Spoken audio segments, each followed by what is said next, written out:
I'll go ahead and start this up here. It's been a couple Mm-hmm. weeks. Anyone's ever heard from us because we've just been kind of busy and such. But this is the strange exchange. Strange exchange. I can't even say my own. Can't even say my own show, man. Who hired this guy? I'm here today with Mr. Ernesto. He's a wonderful, brilliant man that I've got onto my show here, and then with my host Rob. And today we're just gonna kind of get to know our Ernesto and explore the realm of his mind and just share different things because he's from the opposite side of the planet from us in good old Switzerland. So we're gonna go ahead and fire this up. Ernesto, is there any um, interesting, relevant things or just anything you'd like to share about yourself with people that you think Sure, is sure. Yeah. So I would just say something about my person. I actually coming from an Italian immigrant family, but I was born and raised in Switzerland. I would say 20 miles from the city of Zurich, Zurich? and Wow. yeah, I never left my hometown. I still living here, and I enjoy this way because this helps me also to in the journey which I am because helps me to go and see the places where I went to when I was a child, and that helps also to work with the inner child and all these things, which also helps you to to empty your bag of emotions and experiences of the past. And yeah, maybe a few words why I'm doing what I'm doing today with this posts and my Instagram page. I started doing this a couple of years ago. It's like 5 years ago, not on Instagram, but for me, I was after a burnout I experienced. It was an emotional breakdown, you can call it, where I didn't, you know, I lose a little bit track of my life. I lose a bit track of my emotions. I was caught by anxiety and panic attacks on a daily basis. So I then started to study and learn more about how the human mind brain works. And I find out several things which I applied to myself first to yeah to get a little bit more on track, heal myself on certain things. And I was astonished what is possible and how we can work on these things. And that's why I thought this is probably useful some for people in the world as well. That's why I'm doing what I'm doing right. Wow. I just love that. I just gotta be real blatant and put that out there. That's awesome.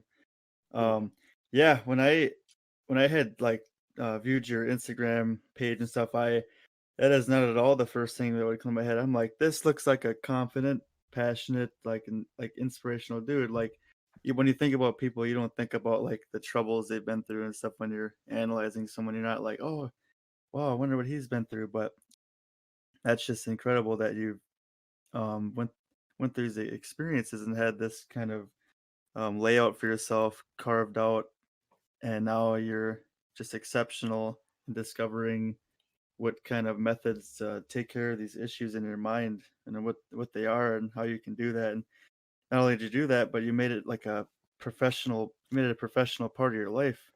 Like you went full out. That's incredible. Mhm. Yeah, and I Yeah. know a lot of people struggle with anxiety and stuff and all kinds of terrible thoughts and negativity. And I I know plenty of people who struggle with that. I wasn't too terrible with it. I would get a little here and there. I would get some anxiety and definitely some negative thinking, but I just kind of have been teaching myself and getting information from different places, books and YouTube and stuff like that, and your Instagram Mhm. page, and it's just awesome. It's helped me a lot. Thank you. No, thank you. I mean, it's I can only uh, tell you well done if you at least for everybody who actually sees that there is a way get out of these thoughts because there is we are not an alien because we have these thoughts. This is how our brain actually naturally works. And to get anxiety, to get panic attacks, and to get something like this. This is not really something exceptional. So this is done because the brain works in a way in a protection mode, and so basically it focuses always on what can go wrong and not on what can go well. So that's just the duty of the brain. And as soon that you understand this, then you know why these things always happens. Mhm. Yeah, it's like a defense mechanism because Mhm. I think it's a part of your like survival instincts to just have Hmm. the worst of the worst possibilities be at the top of your head because then I think it's the brain trying to make you more aware and focused on it so you're prepared. I think that's part of it. But they do a lot of different studies on that stuff, and they have been bringing a lot of this information forward. And I'm pretty sure it's your brain trying to protect itself, but it's Yeah, probably a lot of different things too. yeah. So it is in fact the way it is actually the brain, and that's why I'm always saying is that everything which is related to um, anticipation of any type of threats, of harm, of whatever, all the negativity around this can only be anxiety then, or panic or worry. This is automated more or less by the brain. And if you have had a childhood where this focus on what can go wrong was already in the family, then is that your basic program. And then the brain is like a muscle. If you keep running these automated programs about what can go wrong, this program will just get bigger and bigger and faster and stronger. And for you it looks natural. You It's like your brain just runs these programs because it's part of you. But what we have to understand that these programs are kind of installed, have been written for decades, and we can shift that focus from what can go wrong to what can go well by every day consciously doing this and beginning to restore this balance. I mean, it's nothing wrong to look what can go wrong, but it's definitely something wrong if you only look at what can go wrong, because there is all the things which can go well, and we just don't see them anymore because we don't have the focus there. Absolutely.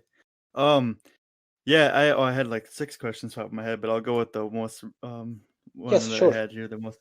Do you meditate or have you meditated or like what's your what Oh, do you think this, about yeah, meditation? very good question. Let's talk about before I had my burnout. Um, Sure. Before that, I was told to meditate, to do all this stuff, and I had a clear opinion. Meditation is something for people who have nothing to do, which has enough time. For weak people, I had this was my idea or my view on meditation before my burnout. And after my burnout, things changed 100% because I started doing meditation out of yeah, an emergency state, okay, because I had just no plans how to move forward.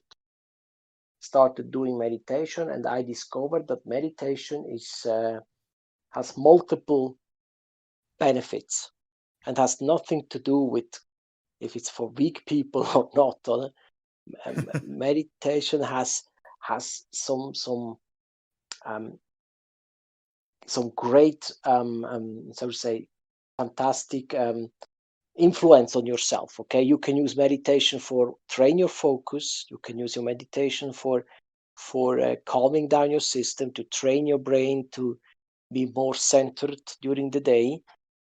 But also meditation is used to calm down your nervous system, calm down your brain waves, and then using that meditative state to program your mind with new things. So today, meditation has become a fixed part of my daily routine. I meditate in the morning and I meditate in the evening. And Holy this has smokes. yes, it just has become part of my life, and it changed so many things. And of course, there are days where I say this meditation today was not good. I was not able to concentrate. I was not able to shift. I was not able to blah, blah, blah. All this negative stuff, this happens. But I keep showing up and I keep doing it. That's awesome. So, Yeah, yeah, I like that. I like that you highlighted there's like you said, there's days where you feel like it didn't go well. I think that's super yes. important for like most people, like actually for everybody, I should say. It's for all people in all aspects Mm-hmm. of life. Like if something doesn't Mm-hmm. go well, like you don't need to just like destroy yourself or like, oh man, I screwed up. I can't do this again. It's not gonna work out. Like there's gonna be days where Exactly.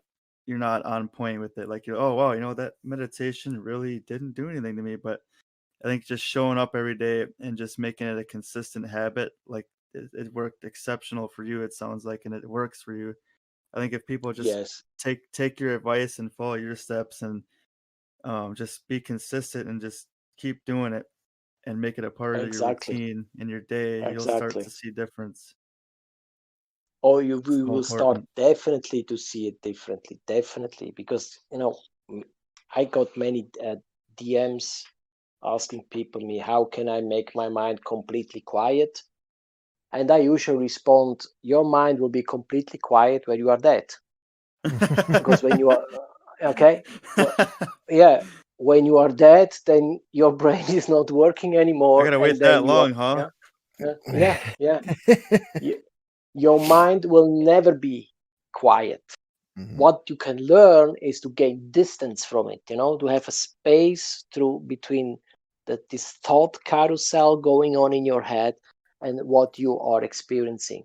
And this is where meditation helps you a lot, because your mind all most of the time will start to wander while you meditate. And the moment you realize that, you just take it back and you focus on your breath, and then your mind starts again, and then you take it back. This is the work actually of meditation, of just concentrate on your breath and take your minds back all the time. Because your mind, I mean, during meditation, the mind has nothing really to do, and it gets bored, so it starts to do what it can do well: catastrophizing, looking what's happening tomorrow, looking what you missed yesterday, all these type of things. That's the normal process of the mind. So if you want to stop your mind, you have to stop yourself. you know Wow. Yeah. Um, I always liked I really like how you use carousel as like a metaphor or hmm analogy. Oh, that like it just hit home for me because like throughout my day, my mind is, I'll be honest, it's very like sporadic and just all over the place. Thoughts come in like it's yeah just high traffic. It's just like rush hour. yeah But yeah, like carousel, that's awesome. I always liked when I'm meditating, I try to think of like a river, and then there's my buddy told me this, and then when there's leaves kind of falling off a tree, they're just going into the river, and then they just go down the stream. It's like you're letting go of the thoughts. Each leaf is a thought. yes You just let it go down. It just drifts away and yes dissipates in the distance. And yeah, that's like my favorite picture to put in my head when I'm trying to calm myself that's down. yeah that's an excellent metaphor. It's excellent view. What exactly happened is, you this is big river going out all the time, and your thoughts flushing away. um, yeah, that's definitely a great way to look at this, because this is exactly how it is and how it can be. And I the first time I started meditating on my own, without any guided meditation, without any experience, I was always going for being totally concentrated for 10 minutes. And I had to realize that not even the monks, the professional Buddhist monks, can do that. This is impossible to be concentrated, having your mind quiet for 10 minutes. This will not happen, you know. This I thought, okay, it's not the purpose of meditation. Say, no, that's not the purpose. Purpose of meditation is gaining space between you and your thoughts, letting your thought run, and you focus on your brain. And if your mind start to engage again, tell them, fine, I have heard you, I see you, I feel you, but now I continue with my breath. You Acknowledge a know? little monkey up there telling you what to Yes, do. Just say, yes, hello. exactly. The monkey mind, exactly. Yeah. Yeah, yeah. There's a monk on YouTube. I actually showed Rob here this video, and I love this video. It's like a minute and 30-second video, and it's just this. I think he's Buddhist. Pretty sure he's Buddhist, but he's a monk, and he's just Uh-huh. saying he's saying think of nothing, and he's like when your monkey mind goes, it's like making noise or it's jibber jabbering, and he's just like he's like give monkey a job, give monkey a job, and then just say the monkey say okay, and then you say breathe. Your job is to breathe, and then the monkey mind starts doing that, starts breathing for you because it's just constant. That's like your mind just jibber jabber, constant feed, never ending Yeah, feed. yeah, yeah, exactly. And I think our Western society, we differ from the guys in Asia, but I'm not talking about everybody in Asia because I have many followers from the Asia uh, area, and not everybody is familiar with this traditional meditation and all this stuff. But these people who are familiar with that, they travel on a different frequency. They travel on a different brain frequency during the day than we are, and they value things differently than we are. But we in Western society, we were born already with the competition on the place, and to make sure that everybody else is having a good opinion from ourselves. So our mind is constantly looking at what's going on outside. And so when we start meditating, um, the first thing what you hear is this is a waste of from your mind is that this is a waste of time because there is nobody there, nobody's watching you, and nobody tells you that you are doing well. I don't know how many times I heard that voice. I'm still hearing it today that this meditation is a waste of time. But I also learned that this is my own mind telling me you have to do something which impresses others. So meditation will not impress anybody, you know. And so that, but this become fixed part of myself, and don't no matter what happens in the morning or in the evening, I do my meditation session all the time. Yeah, that's something I'm trying to inherit into my schedule every day, my part of my morning routine for sure. And I plan to do it in the evening too. I think that's awesome. Great way to start the day and end the day. That's Yeah, amazing. yeah. And yeah, I think there's so many like you said, there's just so many benefits, and it goes to show how much work there can be done mentally for a person. There's so Oh much yeah, stuff that's can't like you yeah. can't I obviously can't agree. physically see the mental capacity of yourself. You have to just let it kind of you gotta think about it and let it be its own thing and acknowledge it and train it. And it's an ongoing battle between you and your mind. Just gotta keep producing that space. Yes, It's amazing. yes. Producing that space, producing training, train also the focus muscle. The focus muscle you train basically by taking back your mind towards your breath all the time. That movement, taking the mind back towards your breath, trains also the focus muscle. And the more you are able then to be focused on your breath, the better you are focused also during the day on what you are doing.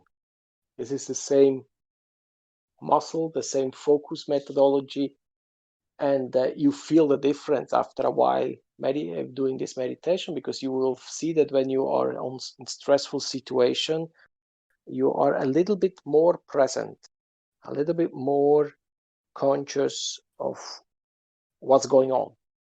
I'm not saying that you don't do the people don't get any anxiety anymore, any anger and so on. I think that's okay to have them.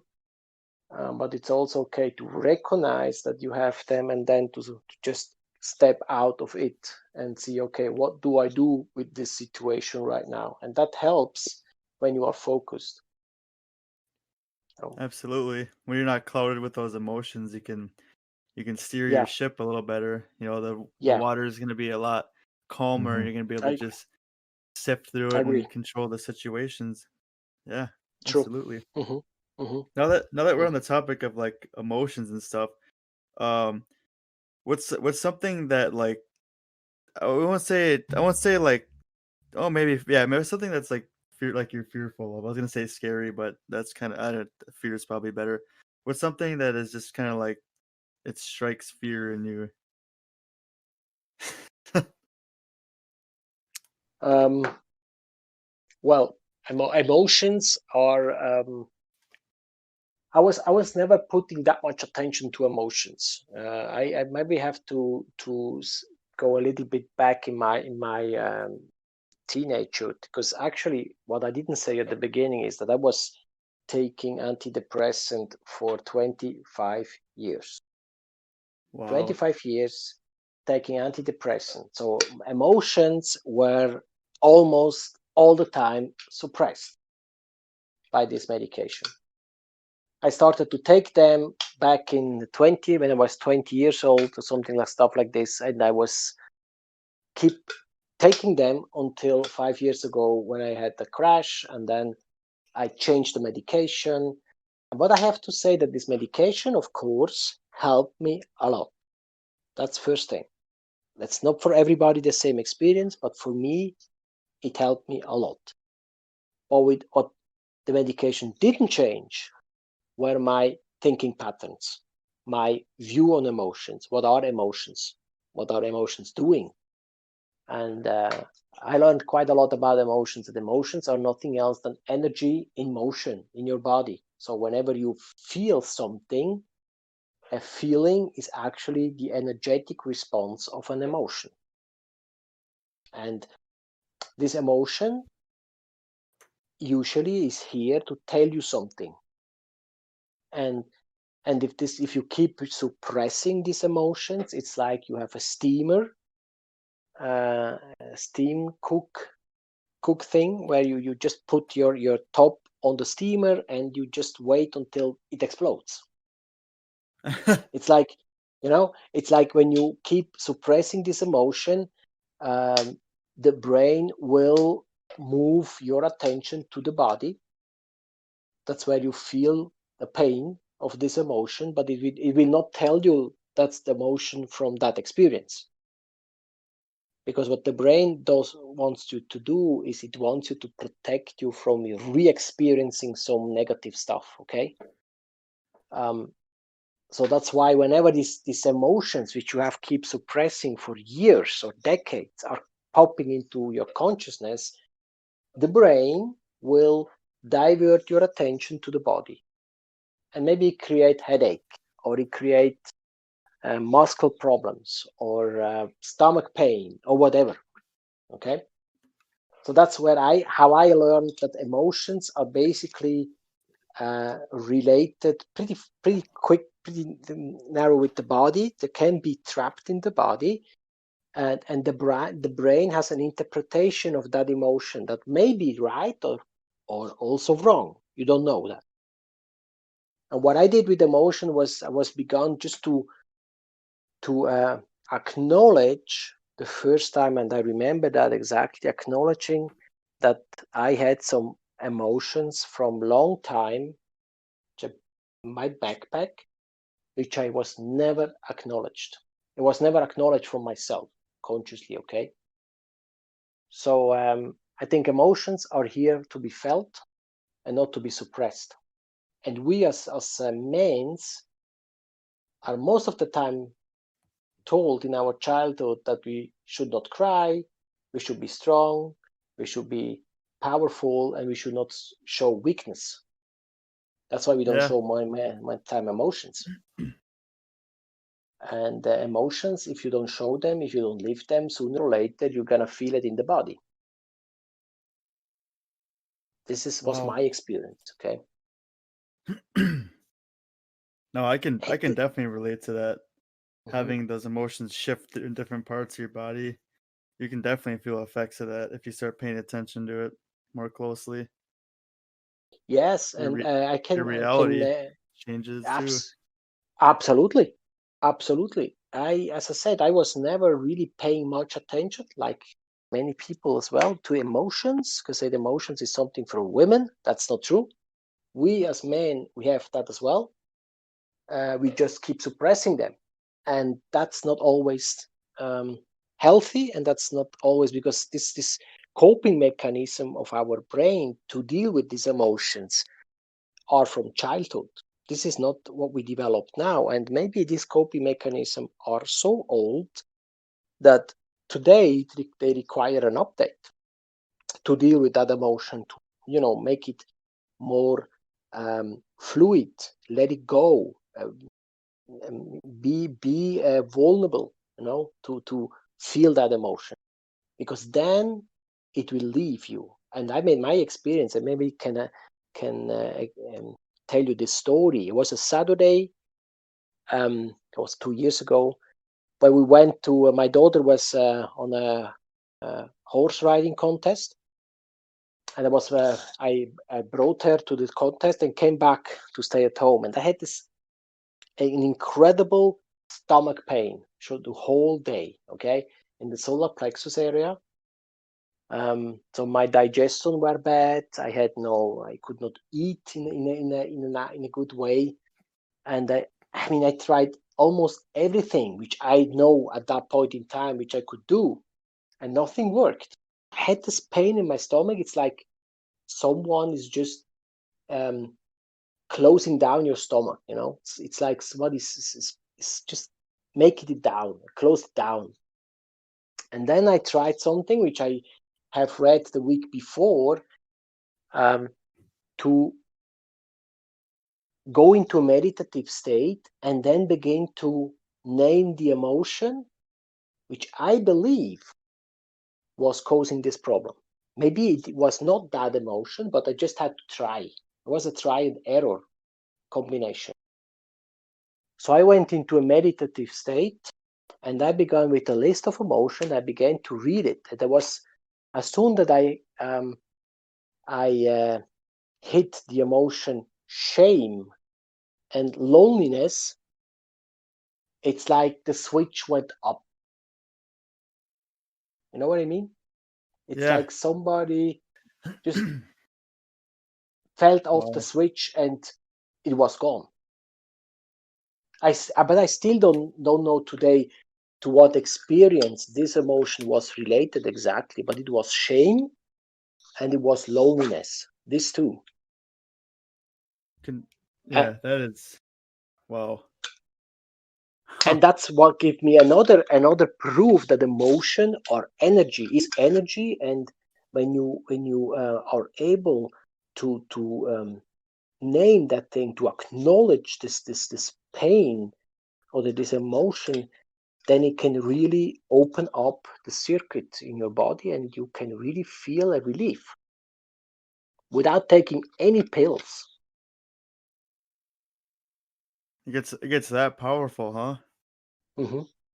Holy Emotion cow. is very, very powerful.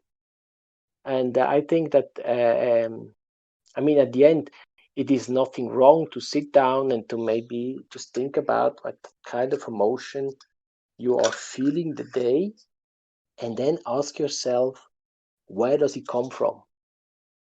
And continuously asking this question, because your subconscious mind will probably not answer that questions immediately. If there is this a painful experience behind it from childhood, and that doesn't need to be an abusive experience. Okay, it can just be that someone in school laughed at you because you stumbled on a word. Okay, that was these people laughed at you, and it was completely um, unpleasant for you as a child. That can be that the brain then remembers that emotion, that situation, and it was conditioned. Your brain was conditioned to avoid that emotion at any case. Yeah, that's very great that you bring up something like that too, because there's such a like wide variety of different things people experience. It's not just Hmm. like you said, it's not just like abusive stuff or like, or No. like death in the family or something like that, or being close to death. It's like it can be linked to like any little shortcoming that you had in any time in your life, and it just the energy is transferred over time, and then it links to other experiences and it travels. So I think that's really important to Hmm. understand. Hmm. Yes, I agree.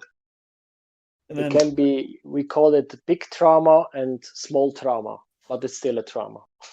absolutely, Yeah. I feel like when you like if you talk to people about this stuff, like energy and just the way all the emotions work and how they change over time and move around, like people they don't take it seriously because they don't see it and they don't recognize that they feel this stuff. They're just they're too attached to the physical reality and not like the emotional. They're not understanding the emotional and like spiritual realities that are also linked to us inside, and people don't take it seriously enough and don't want to understand it. Yeah, But yeah, yeah, absolutely. I mean, I recall myself, before all this happened, I was exactly the same train, you know. My doctor telling me that you have to work with your mindset, that you have to work with your mental health, and I was just tell replying to him, I'm not the doctor, you are the doctor, and you should fix me. And that was a bit of a wrong mindset, because at the end, it's not, nobody else can fix you except yourself. Of course, other people can help you, give you some insights, some tips, some knowledge, experience. But if you don't do the work on yourself, it's difficult that somebody else can do that for you. yep, you got to do your part too. You got Yeah, to move with the move with the waves.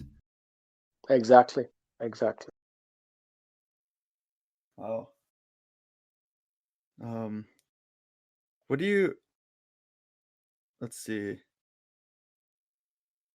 How many kids do you have again, Ernesto? One, Just one your daughter. daughter? Okay. Yes, When did you have her? 12 years ago. Okay. That was exactly. Let me check. 12 years ago, and she was 5 years old when I had my crash, my burnout, and that was for her in that stage and that age a trauma too, because she saw me that I was just completely out of myself. I was not really able to talk with her, to play with her, and that's of course something which in this stage is a bit critical for her. Mm-hmm. Wow. Would you ever think about having more kids, or you kind of? I guess I don't really. How old are you? Are you in your I'm 30s? No, no, I'm older.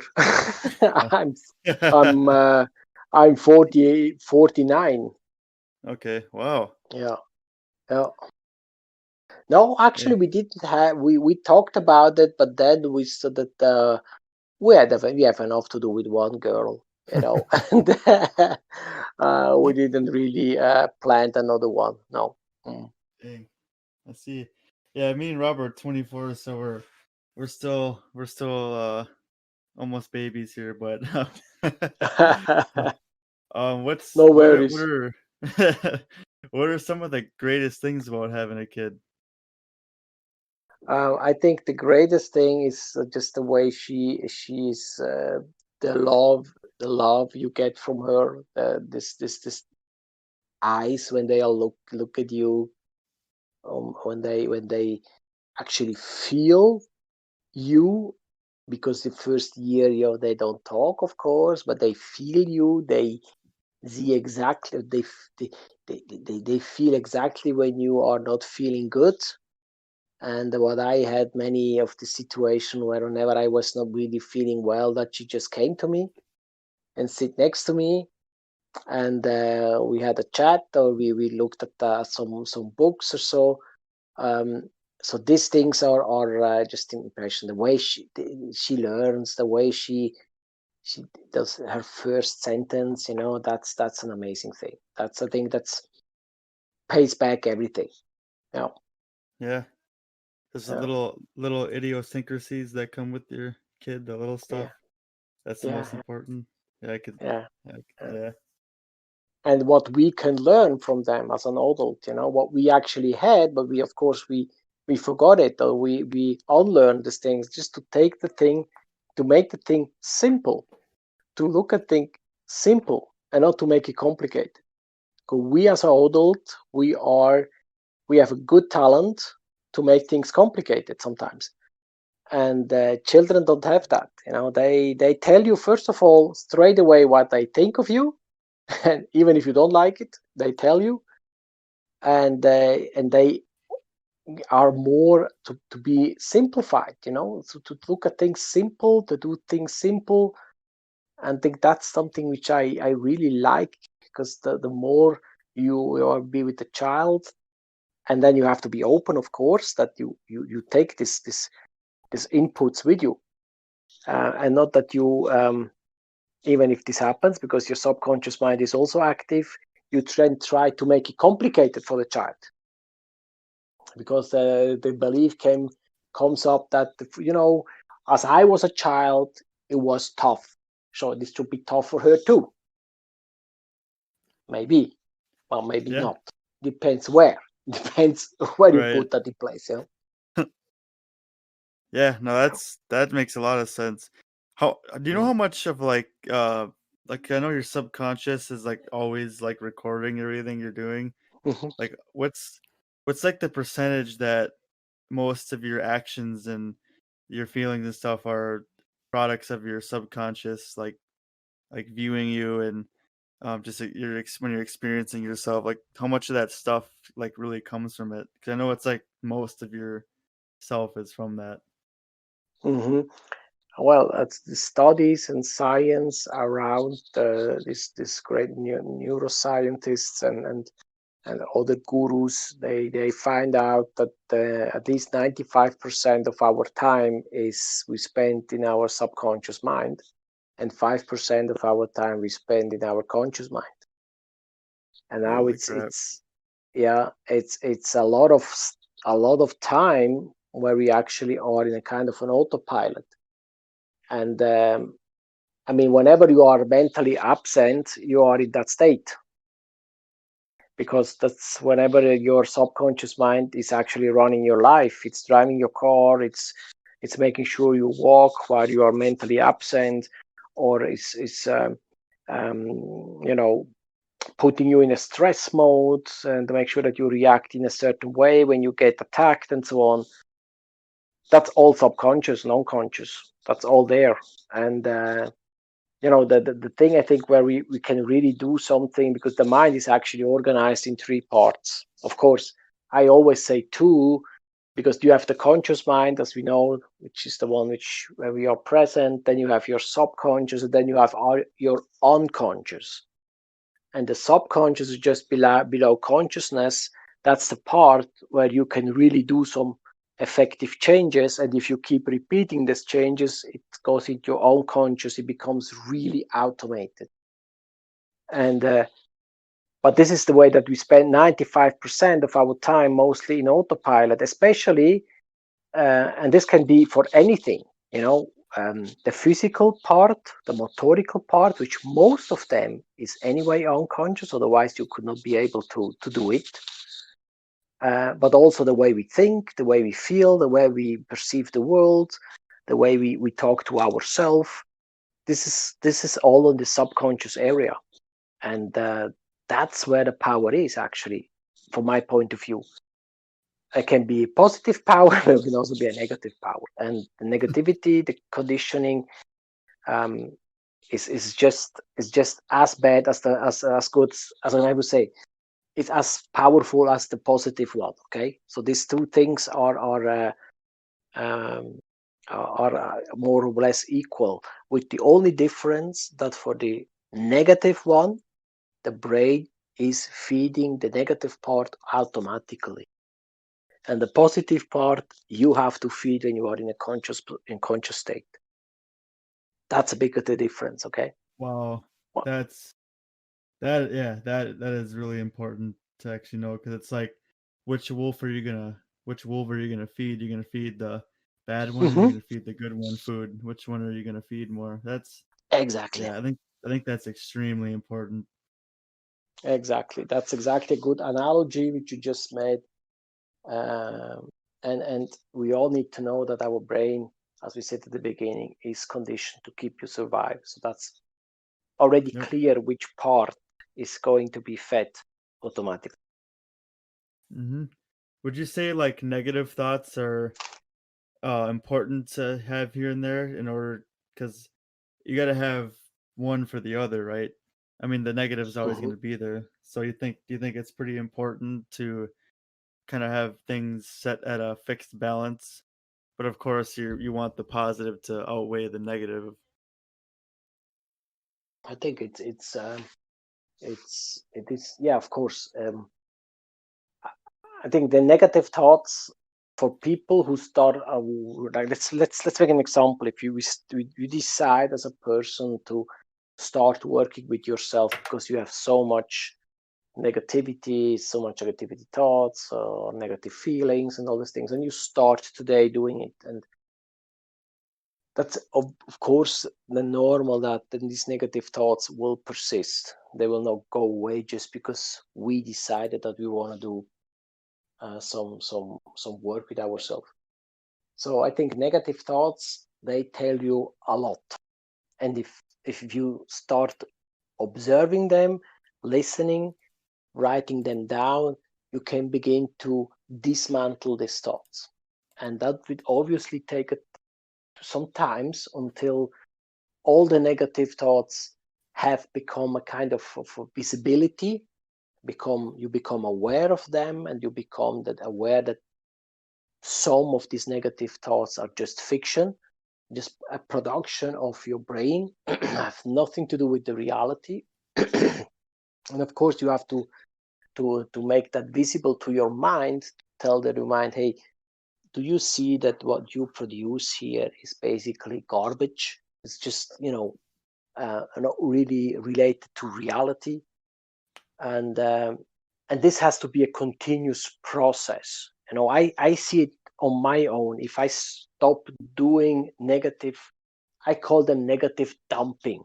I take a sheet of paper and I dump everything which is on my mind in my mind, and then I look at it and say, okay, how much of this is true? And then I know that maybe 10 of 10 is just trash. I can just, you know, uh, but if I'm not getting aware, if I'm not cannot prove to my mind that these things are not really related to reality, they will always come back. But in the same thing, these thoughts give me a lot of information and insight about the beliefs I have behind this. Why are these thoughts created in my mind?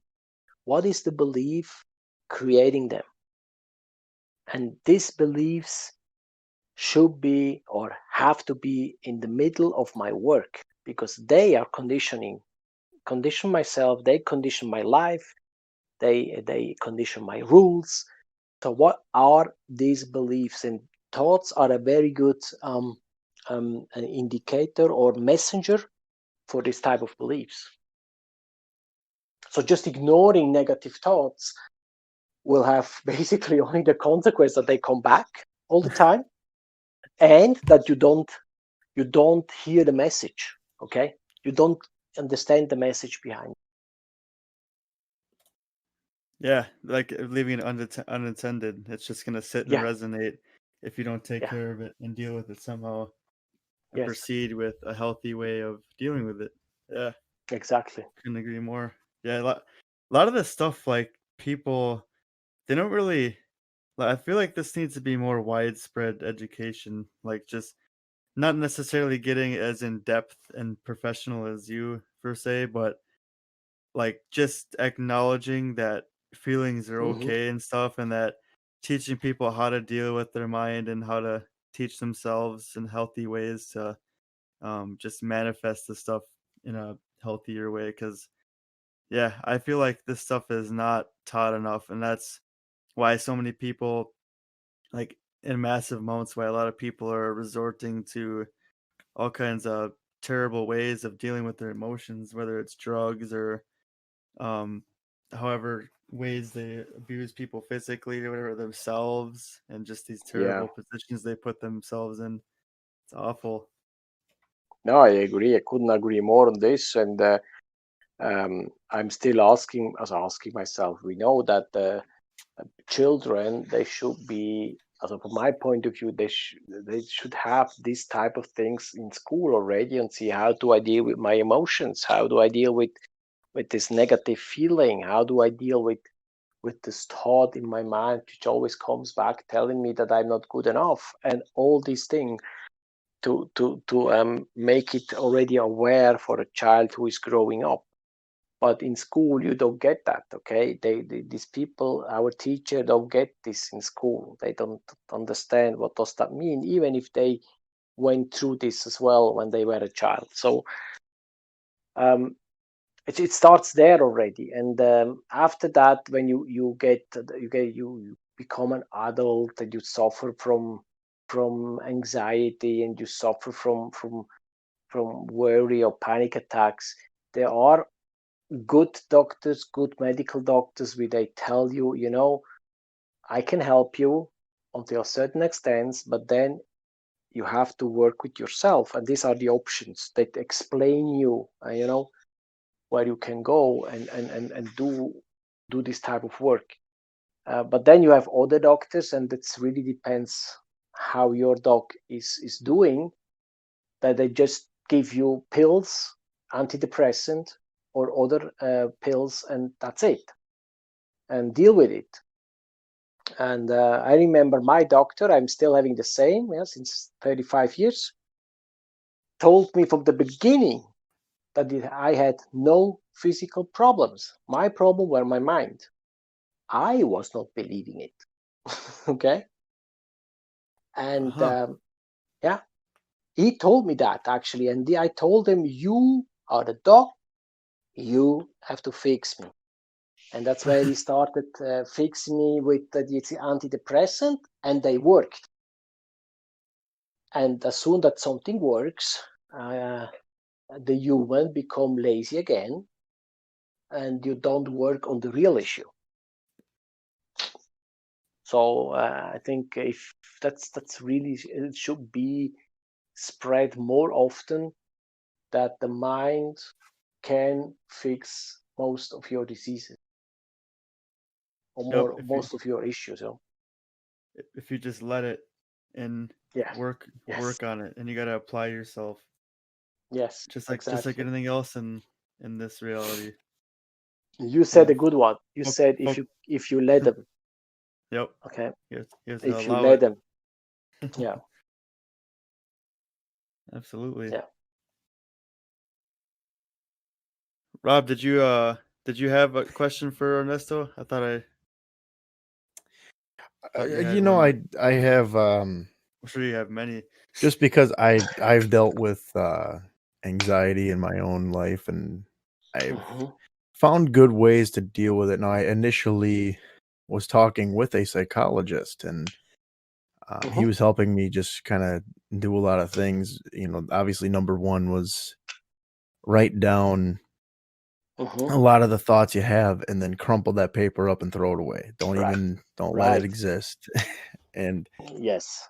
it works. But the one that I always found that really just did a great job was just take 5 to 10 minutes out of your day and either just lay down or sit down, whatever, and just breathe through your belly. Do not breathe through your chest, breathe through your belly, because it's like that. Just something about it just relaxes you. It calms everything. And I wanted to get your thoughts on just overall the breathing. Like, is it true that belly breathing is better than chest breathing for stress relief? Yes. 100%. I can totally relate and totally agree on that. Absolutely, because we have different receptors in the belly and we have receptors in the chest. And the chest receptors are more stress related. That's when you have to fight.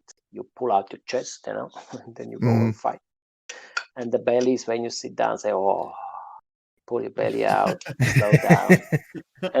But this is a very, very effective technique. We all, and most of all, we breathe incorrectly. When we are unconscious breathing, we breathe into the chest. And that shows already that the brain is always prepared to fight. It's our subconscious mind, our survival instinct, which breathes most of the time into the chest. And what you said is 100%, I can 100% relate to this because I'm doing breathing techniques as well. I'm doing a Wim Hof breathing technique to charge my system up in the morning. But at the evening, before I go to bed, I do this breathing exercise into the belly. And this is definitely a wonderful practice to calm down your system, to get into this meditative state, and all these things. Yeah. Wow. I've actually never heard of this before. Yeah, it's something I had a whole he gave me a whole packet of just things that help and one thing that I found also was just thinking that things could always be worse. It's like, the situation you're in you might think is difficult and you just don't Mm-hmm. see how any way you're going to walk out of this without some Mm-hmm. sort of trauma or some sort of just negative effect on you. But I always think, things could just always be worse. There's always something that just could be way worse than where I'm at right now. And it makes me feel better. Yes, Makes me feel more complete. absolutely. I agree on that one too. I always add to this the gratitude practice, which, as you said, things can be worse, much worse, and I'm grateful that I am where I am now.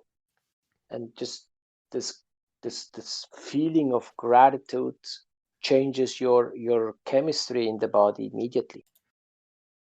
If we feel grateful, then the chemical cocktail which is released by the brain is a complete different one, and we feel that immediately. So the gratitude practice, which basically said, yes, of course, it can be all much worse that I'm experiencing right now, but I'm grateful that I have what I have. Yeah, I think it's a very good thing to be humble. I think that's Yes, it's just yeah, huge. absolutely, absolutely. I agree with that. Yeah. Yeah, just being grateful for things that you have and where you're at and stuff. And yeah, that's another thing that I think people are neglecting too. I even like over the years I caught myself many times being like that, just not Mm-hmm. expressing gratitude for things that I have and who I am and the people that have in my life Mm-hmm. and where I am and all that stuff. And it's just like how lucky like some of us are. Like we'll never even be able to comprehend that and accept it Yeah. fully. Mm-hmm. Just how it's just how crazy things are, how complex everything is, our minds and the world that we have to kind of move around in and avoid things and make sure we're getting the right things in our mind and in our body. It's just a forever battle, and it's very intense. Yeah, couldn't agree more on this, and I think it's really an discovery about yourself when you start doing these things, and I my one of my pattern, uh, of course, it has been a bit better now, but was always to compare myself to someone else, and Yeah. this Oh yeah. comparison, yeah, this comparison pattern, it's such a conditioned pattern from your childhood. No matter what you experience in childhood, there were a time where we were compared to somebody, and that's that pattern which strikes back today. And the comparison pattern is one of the most harmful one. If we look at it as a comparison, But if we start to change the frame around this and reframe this comparison to a learning pattern, then we can say, okay, I'm here to learn on a daily basis. I'm here to learn, and so the comparison falls somehow apart. But it's not easy because this is really deep. This comparison pattern is deep, and if you start to work on this comparison, it just requires passion and requires daily work on to compare yourself with yourself, to really look back and say, okay, where I was a year or 2 years ago, where I am now, and it doesn't really matter what you compare about yourself. You will always find that you learned something this time, and that's what has to be on the focus. I learned. What did I learn in the last couple of months? And usually, you always learn something. Even if you learn, what you learned was that what you did was not good enough. It was a learning, okay? Yeah, absolutely. Mm.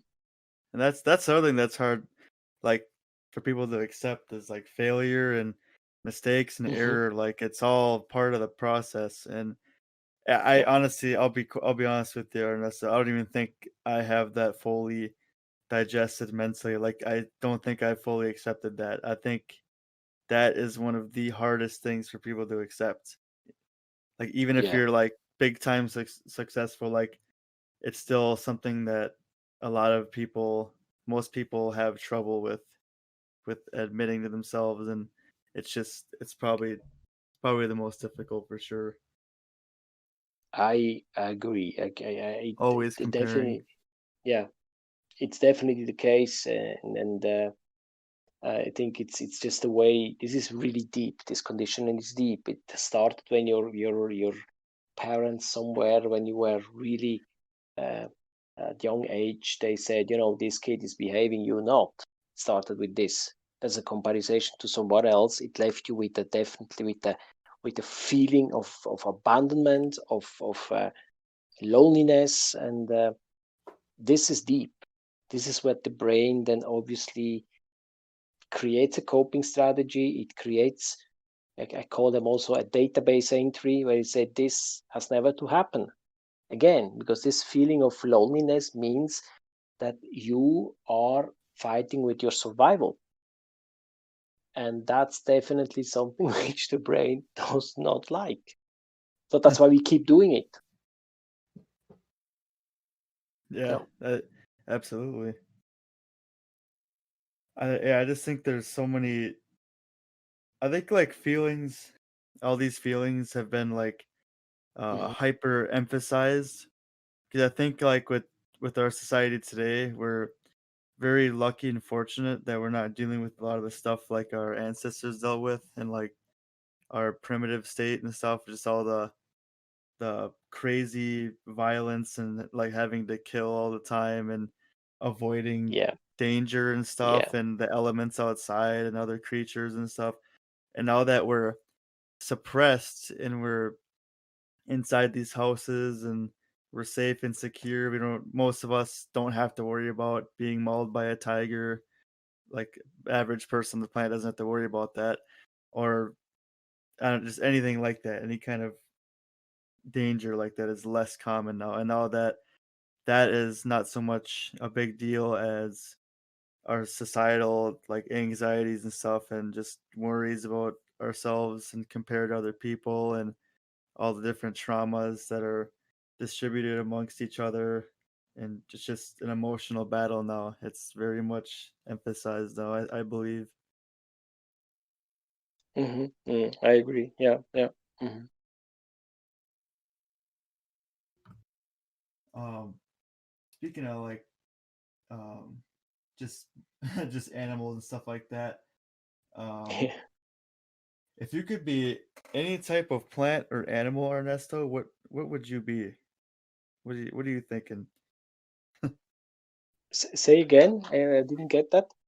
Um, if you could be any type of plant or animal, like if you're given the Okay. choice, let's say, boom, you get to become something. What would you be? What do you think? What's something that pops into your head?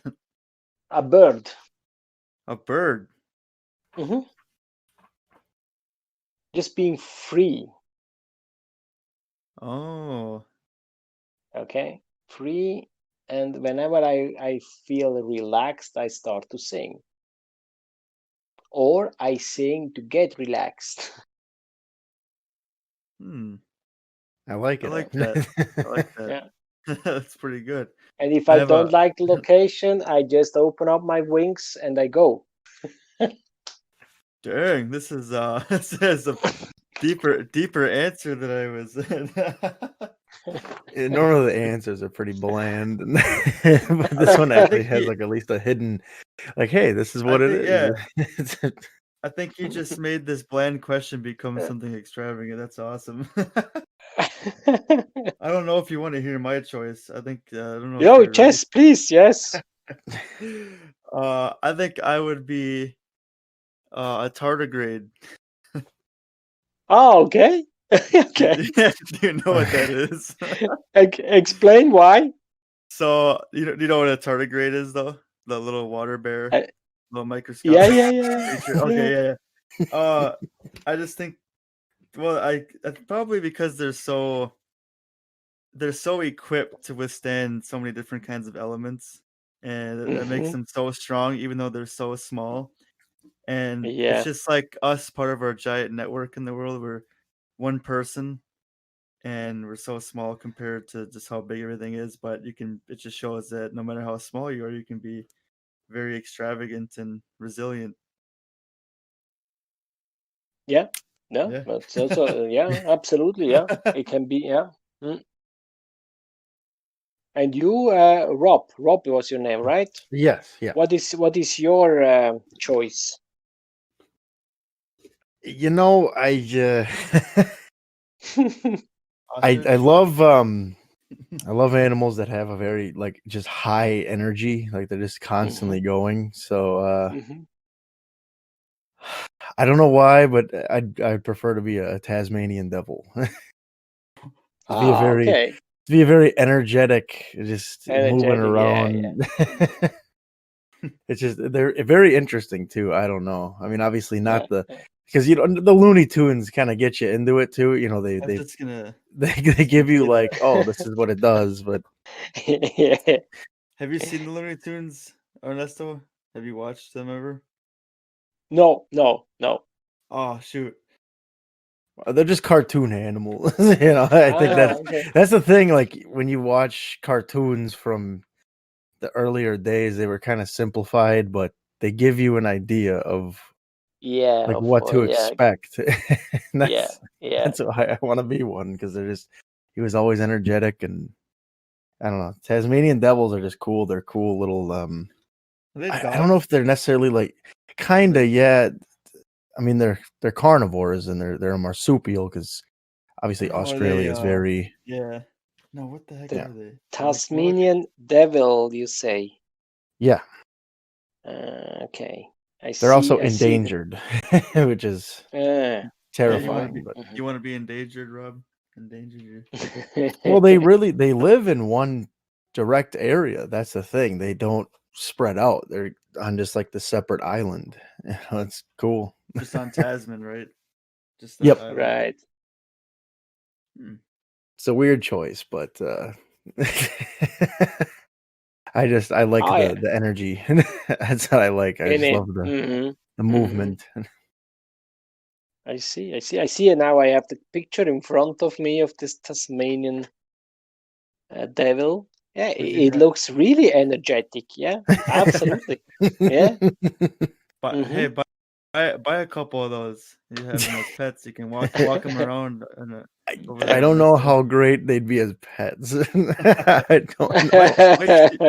Might chew a couple of your pairs of shoes, but and maybe try to kill you or something. But Yeah, Yeah. I can see them being like a very like a dog, like a Chihuahua. Maybe not Yeah. the nicest dog in the world, yeah, but I don't know what that classification is. It looks it's like weasel, it's like or badger almost. I don't know. Mm, What it's mm. a a weird creature. marsupial in that Oh, family. So I don't know. I can't really Oh yeah, describe them other than they're yeah. I just. would definitely say that thing's leaning towards weasel family. I had to get a refresher what this thing looks like. Hmm.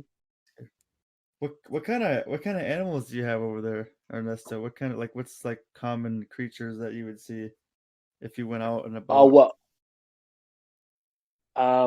as an animal, you don't, not pets, right? Animal outside, Yeah, because yeah. I mean, Why? Yep.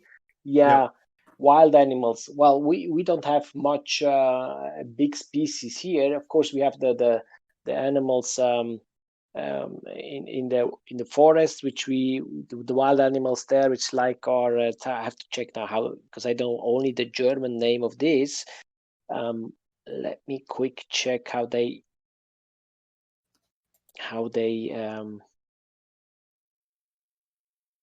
but obviously it's we don't have a huge species, where we say we have bears, we have wolves, right? Yeah. Yep. Hmm. They always, when they spot the wolf, it's like an apocalypse, They say, "Whoa, we have a wolf here! Everybody should run!" Say, okay, come on, be happy that we have this type of animals. Yeah, and then we have, of course, yeah, we have a big bird colony. That's true. We have that. But they coming in summer and going back in winter. That's why I would like to be a bird. I don't like the winter. Go to Um, somewhere Fly away from the warmer, cold. right? yes, I would always be where it's more warmer. How is it? But you guys have a tough winter in Minnesota, right? Yep, we sure do. It can be. This year's been pretty good though. I gotta say, it's been it, Yeah, it was rather tame warm. this year. Yep. rather warm. I Yeah, was it's once in Chicago, but not in the winter. When I was there, I was looking at some pictures from the winter time, and that was wow. I mean, everything was frozen. The whole Lake Michigan and mhm. the whole border walk from the Lake Michigan was completely frozen. Say, wow, this is nothing for me here. Yeah, they can get pretty nasty. There's no the Yeah, winter yeah, sometime, especially over there with Lake Michigan. I mean, you got the effect from the water. It just makes everything much colder and worse. yeah, absolutely. Yeah, yeah. We have Yeah, I here mean, shit. we do get really bad winters though. That's for sure. Yeah, we get a lot of snow Yeah, usually too, but this winter was pretty tame. It was not that bad. not that bad. Okay, Yeah, okay. yeah, but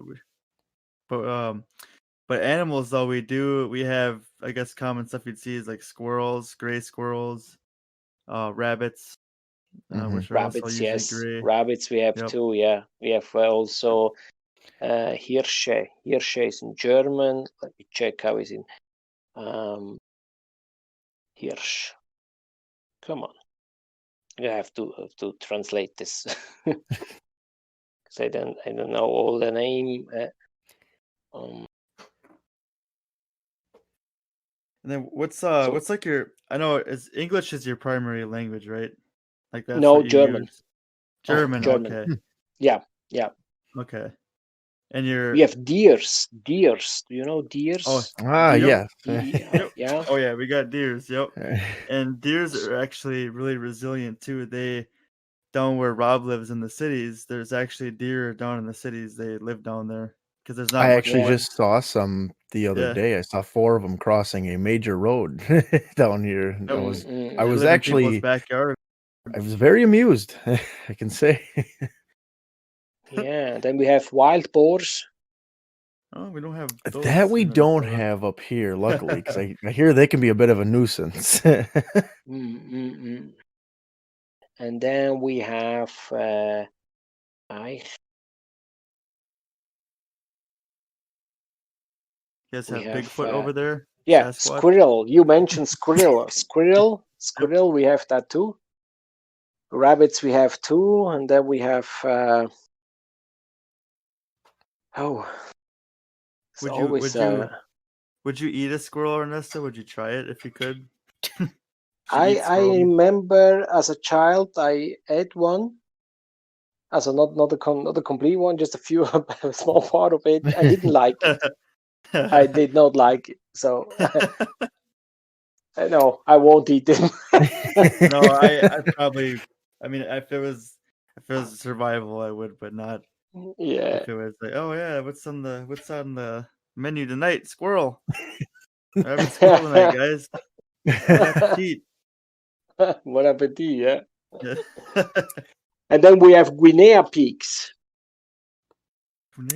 What is it? Yeah. Guinea pig. Oh, guinea pig? You guys have Yeah, guinea pigs guinea there? pig. Guinea pig, yeah. Yeah. Really? They're just Yeah. wild one? Wild ones, yeah. What? Oh man. Yeah. No Yeah, way. wild cats, Wow. of course, wild dogs we have. Yeah, I mean, if you are going up to the mountains, there are probably much more. Steinbeck. Let me check if I can tell you this one. This was one. Stem blocks. Oh yeah, Stem yep, blocks. Yeah. yep. Mm-hmm. They have This type. they got horns and stuff. Yeah, Exactly. Yeah. very cool looking actually. Sheeps, of course. I feel like that's a lot of Europe. I see a sheep like as a European thing. I don't know. Sheep, yeah. And then of course the horses, of course, yeah, wild horses. We have also wild horses. You guys, you ever seen a pine marten or like the martens? Is that like it's like a weasel, like a mongoose or a weasel. It's a little creature. They're really cool though. They jump from tree to tree, and they're really fast and very elusive. Probably not seeing those too often. They're jumping all the time and they're moving quickly. They're gonna be in the woods. Oh, you guys got quite a lot of creatures in Switzerland. I'm looking here. A lot of like rodents and bats and stuff. Yep. Very cool. Mm-hmm. I love animals. As I said, I don't spend much time observing them, but I love them, and I had some pets as well. And now we're going to probably take a dog, a small one, because my daughter is told them, if you want a dog, you can have it, but you take responsibility. It's not just taking a dog and then walk away, and your dad has to go out with the dog all the time. Even if I go out a lot, and that's okay to take the dog with me, responsibility has to be with her. Like just to learn how to take responsibility as well. Yeah. So good train growing their responsibility growth. Yes, exactly. See, I think everybody that loves dogs, they want one, but then they realize, oh, we got to pick up after them. They poop. Yeah, it's a dog. That's what it's gonna do. You have to do that. And then it's like, oh, I don't know if I'm as interested, but it's easy once you get used to them. But man, the dogs, they can make for a really good stress reliever as well. I believe they can really just make you feel good. Mm-hmm. And if you have a dog, you have no excuses anymore. You have to go out, and if it's raining or not. This is another one which can condition yourself for a good habit. Going out, have a walk, have fresh air, calming down your nervous system and all this stuff. Walking is another one which is exceptionally good for your nervous system. So it's good to have a dog. It has to go out, otherwise you will see it immediately in the flat.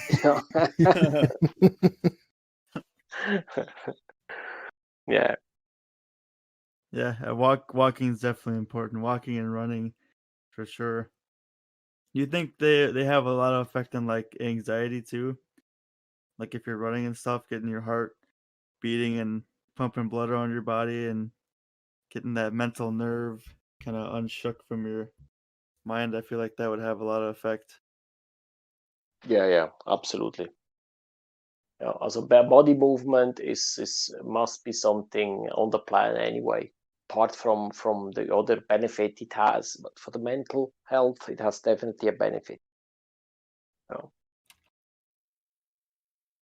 Yeah. I do you work out at all? Or do you go to like a I gym do, or I do. Yes. Currently, our gym are closed. oh Um, right. yeah. So, but before they closed, I created my own little gym in my room. So I do my workouts at least twice a week, Heck full yeah. speed, and then yeah, it's fun. It helps to pump out all the garbage, and getting out of the body, Yep. and yeah, keep just the body in moving. That's actually the goal. And but Mm-hmm. I like to be more outside in the nature and having my walk, having my trekkings and so on. Mm-hmm. But workout is part of Yep. it. Yeah. That has a big it's like with the whole pandemic thing, like when people stayed inside, I think like not being physically active is like a really negative effect on you. And that's one Yeah. of the consequences of this is people aren't out moving anymore, not exposed to stuff. Yep. Exactly. And that's exactly what the issue then.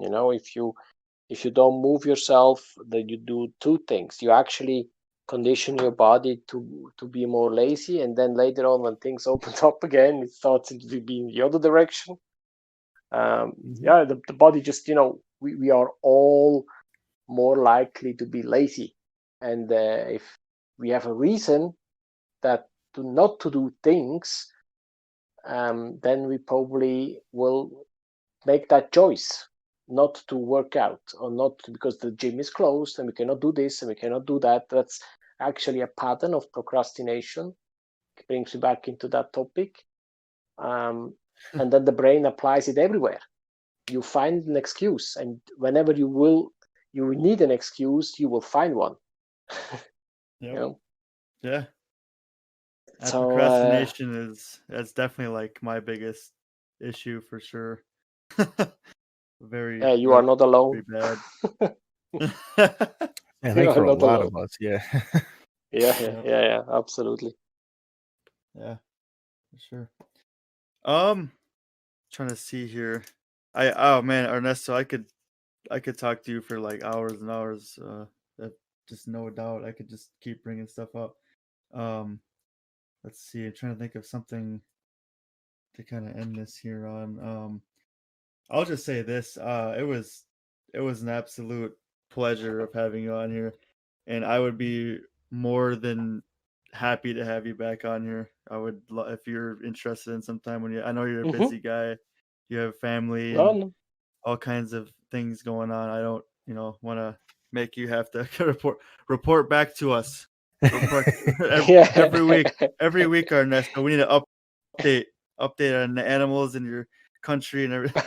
But Okay. No, but I yeah, mean, I mean, I would. It's a pleasure to be with you guys, and we can do that at any time. And okay, last Sunday was a bit special. Was not planned, but if we can plan that to schedule in advance, that to work, yeah, that's not a problem. yeah, absolutely. Yeah, no, I kind of popped things out on you, but I was shooting my shot.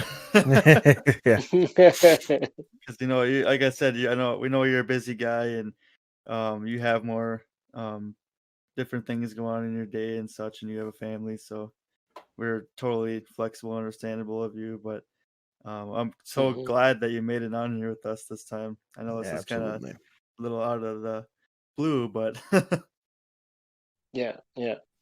No, for me, it's a pleasure to do that. So no worries. Let's keep in touch and repeat that. That's fine for me. Yeah. okay, yeah, I would love Absolutely. Hmm. that. We'd love Hmm. that. Hmm. Me Alrighty. too. Absolutely. Well, thank you. Yeah. Um, let's see, how do I want to end this up? I usually start each episode off with a quote, but I think I'll end this one off with a quote, and this will be a good one. Mm-hmm. Let's see, where was it? This is a wonderful one too. Let's see. Oh, okay. This is from John Lennon, if you're familiar with him. The Beatles, Yeah. Beatles music. Okay. The quote. Well, you never know. I mean, we can't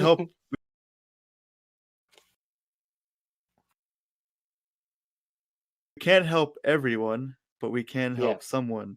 I think Yes. that speaks a million words. It's so short, but it speaks so much from just something so short and sweet. Yes, I agree. All right. Totally. I mean, Well, at the, we at the end, will. I'm gonna. What was that? no, it's fine. It's a Oh, good.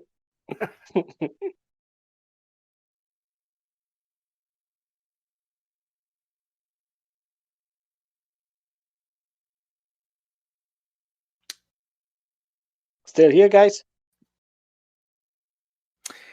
Yeah, I don't know what's going on with his microphone over there, but I feel like he cut out there for a second. But oh, me? Okay. yeah, I Oh, know you're it sounded back. like you cut out, man. Oh, am I cutting out? I didn't cut my quote out, did it? I'll be No, thoroughly I upset. got that, but it was like all of a sudden there was just like a dead silence. Very weird, but Oh, weird. I guess I can I'll help here. I want to first of all say thank you, Ernesto, for coming on here. I gotta be honest. I've read through some of your awesome Instagram posts, and there was some of them about the ego and stuff that have helped me through work Yeah. recently, and Yeah. helped me kind of concentrate on not being so selfish and rather just accepting things in a different way. You know, just being like, hey, what can I do to improve myself instead of thinking I should be here. I'm just fascinated, Mhm. and it helps me, and I want to say I appreciate that. I and it's a treat to have you on here. It's an awesome treat.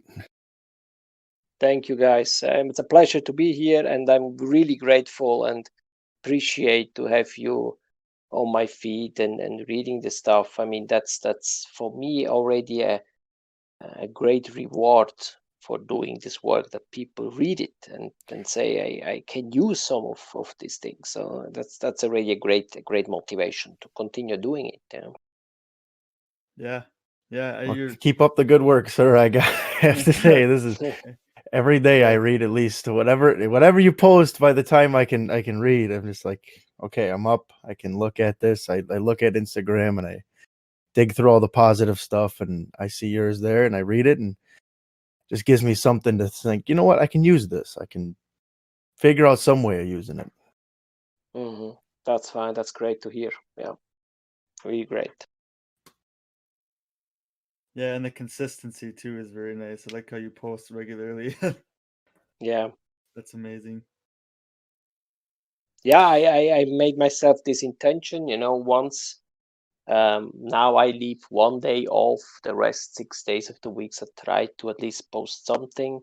This is not only to give the people more information, but it's also to keep myself conditioned with the message Absolutely. I tell to others, and it's like the way, the more you read about these things, the more you condition yourself. This is one of my biggest mantra I have. That's why I keep doing it. Sometimes I repeat the posts, but just that's the way how the brain works. If you don't repeat the things, then they are gone. Yep. Yeah. Mobily, Creatures of routine.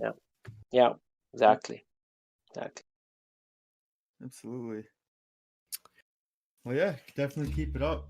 I know we're definitely not the only ones who appreciate it. I know there's thousands and thousands and thousands of people who are they're taking this information and applying it to themselves, and it's being put to good use. So it's amazing. Okay. No, that's fine. I was happy. I was happy to chat to you. I'm always happy to chat to people all over the world. And doing podcasts, that is another learning for me. Doing podcasts is not easy. But having so I admire what you do, guys, because to do podcasts you have to be prepared, you have to prepare the stuff, and that's always good. That's where you keep your mind going, Yep. engaged in your daily life, and so keep up these things as well. Even if you just started, doesn't matter. We all compare. I'm comparing Yep. myself with the gurus all the time and saying, why didn't do that 10 years ago? The Yep. answer is clear. My mind tells the answer, like, because you were not so clever 10 years ago. So better don't ask these questions. Don't compare yourself. Don't ask these questions, because the mind will always find an answer for you, no matter what you are Yep. asking. Couldn't agree Joe? more. Mhm. Well, alrighty, Ernesto. Okay. We'll let you off the leash here. We'll let you free. I know we've been. I'm sure it's. I don't know how late it is over there, but I know we've been doing this for a bit. But again, thank you so much. Thank you, like I guys. said, yeah, we'd love to have you again, and we'll keep in touch, and we'll keep learning from you, and mentally applying this to our lives. It's just awesome. So thank you so Thank much. you, guys. Yeah. And are you going to post this podcast somewhere? Yes. So if you go on my Okay. Instagram page, the Andrew97, I Yeah. have a link to our YouTube channel, and this will be Oh, posted up okay. on there. Yep. Okay, fine. So whenever you post, just let me know, and I can share it on my channel, and Awesome. Okay. people can say, Yeah, for sure. Well, thank Should you. be up it should be up today. There's no doubt about that. Yeah. Okay, cool, super. Awesome. Okay, guys. So thank you again. Yeah. Absolutely. Have a great day. Yeah, you as well. You Have a too. great night. Thank you. Watch out for them guinea pigs. Yeah, yeah.